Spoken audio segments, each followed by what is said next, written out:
The LSU athletic department is now investigating what was captured on film with Odell Beckham handing players what looked like cash. The players were both wideout Justin Jefferson and John Trey Kirkland.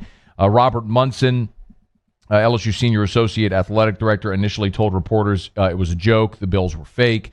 Munson later added Tuesday, LSU was investigating to see if all the bills were indeed fake, and they were going to interview both players.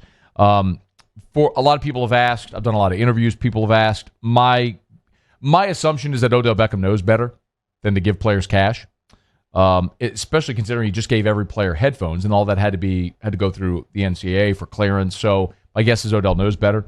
Odell may also just not care. I just don't know. My assumption also is that Justin Jefferson is going pro, so giving him money is inconsequential. I think it looks bad, but my guess is nothing comes of this at all. If Odell did, in fact, give players that are still eligible money, you can give it back. You repay it, and you should be good to go. There's a bigger question there. Do you keep former players away?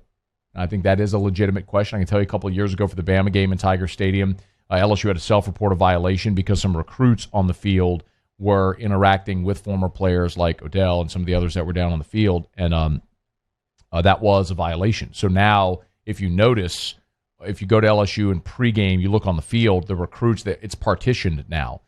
Fans and other dignitaries are boosters, whoever's down on the field, it's partitioned in the four corners and you cannot leave that partitioned area.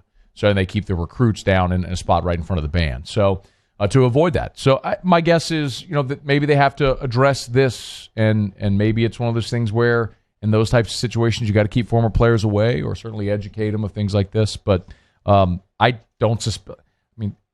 I just think it looks salacious, and people that want to make it a thing will. Do I think anything's going to come of this? Violations or punishments handed down? Or no, I don't. But as we know more about that, we'll let you know, as I'm sure everybody will pay attention.